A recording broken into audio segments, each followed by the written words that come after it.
What is up, Diecast collectors? It's FLASHRACER Productions with a special guest, and this is gonna be. NASCAR Phil Torres 46 V2. And yep, we're gonna be doing a paint scheme, and it's gonna be a throwback to one of his childhood paint schemes, and this is gonna be William Byron and his Darlington Throwback for 2019. So, Phil, go ahead and get your thoughts on this car. Well, to me, this was a childhood memory of mine. I didn't know that Byron and his crew chief Chad Canals was gonna do this. So they had the actual car out, and they had doing the same scene from the test session when Cole Trick was gonna test on Ratty Burns' car. But since they did their version of Hendrick Motorsports, I think that was a good piece of cake right there with a cherry on top. Alright, guys, so now that we got his part of the story of this diecast, let's get this diecast out of the box. Here's the diecast out of the box, folks, and man, this is a really cool looking diecast. And we are here with the diecast, guys, and my god, it's just a beautiful looking car. I just gotta set my camera up really quick. There we go. So here is William Byron's car, and now we're gonna get into the diecast review and the paint scheme review. So here we go. Here's the front of the car. We got number 24, Hendrick Motorsports. Then we got Chevrolet Auto Guard and the City Chevrolet logo with Hendrick Auto Guard in that cool looking font that right there. That's really freaking cool right there how they did that. Then we got Hendrick Auto Guard, Chevrolet Hertz, number 24, Exalta, Liberty University, Valvoline, William Byron. It's the same on the other side. It's not a split paint job. And here's the back of the car with the brand new taillights. We got Chevrolet Camaro 24, Z01 Valvoline. Deck lid has Hendrick Auto Guard, INC, William Byron's name on the window banner. HendrickAutoGuard.com 24. Now we're going to go to the paint scheme. So this paint scheme right here is basically not really a Menards yellow, but kind of bright yellow. And this paint scheme is like the green is kind of like down the front of the car. It's wrapping the front, and it's wrapping a little bit of the back. And that's really it, folks. It's a simple paint scheme, but it's really iconic. And this car, it's been a part of both of our childhoods. And speaking of the devil, here's the comparison. My god, guys, really cool pair to have. Look at that. Really freaking cool. And so if you have any opinions, you can share it now. Indeed, I do.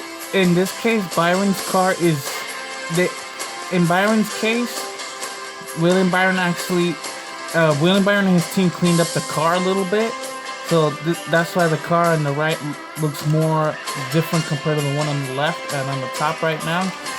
Because they took all the decals, they cleaned them up, and they made it exactly what the movie car looked like from the movie. And Byron, of course, yeah, he's the young kid, but he's not a rookie because he's just a young Kiwi that's trying to be into the Cup Series. And look, the car looks exactly like the movie car, but the problem is, back in the day, they had that same shine as the one on the left, but they had to put it in Toy's version that looks like a little plastic, but I'd rather go with the one with the left. It's more clean, they cleaned it up. And the one on the right, which is Cole Trickles, this is just a movie car. It's just meant for the movie. But let me tell you this much: the stickers, decal, and all that is a lot better looking on Byron's car. So the Chevy City is back and better than ever. Hopefully, they'll keep selling this car on and on. But they really cleaned it up over there at Hendrick Motorsports. Because look, the Chevy City logo is clean all the way around. Including on the hood. I didn't forget that because Hendrick and Auto Guard worked together and they built this beautiful car. Look at the Z01 right on the hood, perfectly. I don't harm his way with the Chevy City, but I mean, I'm telling you, that Chevy City logo looks really authentic, just like in the movie Days of Thunder. Really accurate throwback. This is probably one of the most accurate throwbacks in the field, including Jimmy Johnson's trophy truck car, which that car kind of looked like the actual truck, which is really nice. So, yeah, this is the winning throwback, the best throwback in the field. And, yep, that's our opinions out of the way as we keep on raving about this diecast. So now it's time to give you guys the 360 view. Before we get to that, let's just look at the transition of the green. So basically, it kind of like dots there, because they can't really make fade. But the dots also look pretty cool. Just want to go and mention that they actually have dots. You can see right there. That's the transition on the 164. I don't know, guys. For Authentics, I'm really worried about this car. This might not be an Authentics for a while, so you might go get your Heine. I'll go get this car because this is a really popular car. Yes, indeed. It was a pretty close vote between Kurt Busch's old Camaro or Chase Elliott. William Byron's Chevy City car, but William Byron's car took the cake, and a lot of people voted on that one a lot. So this car is now out in the Gold Series, but not on Authentics yet. But we'll find out. I think this Wednesday, hopefully, if we have any chances, that if this car's in Authentics, you people are gonna be so proud. Although I know you people see it. The fade is not there.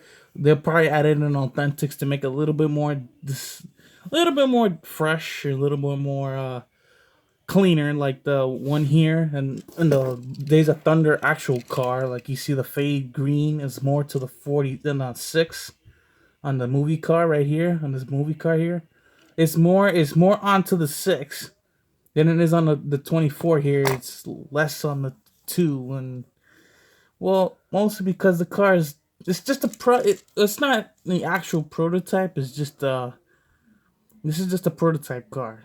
It's not on Authentics yet, but that car looks pretty nice. Well, yeah, guys, Shiny. this is probably one of my favorite diecasts in my collection. I'm just gonna stop showing personal bias because both of us know we're gonna put personal bias in this diecast view. But anyways, guys, now we can finally get into the 360 view. Here's the front of the car. Here's the hood. Here's the right side. Here's the back. Here's the deck lid. Here's the roof. Here's the left side. And here's the chassis. And that has been the review of William Byron and his Darlington 2019 Throwback car. So thank you guys for watching this video. Oh yeah, forgot the rating again. Yikes. So the rating for this car, obviously, is a 10 out of 10. This is like a mandatory car to get, folks. I mean, if you don't get this car, you're pretty sad. Comment, like, and subscribe. And this is FLASHRACER Productions and NASCAR Phil Torres 46 V2 version 2 signing out. And always remember to make sure you know what you're doing when you're putting decals on your diecast.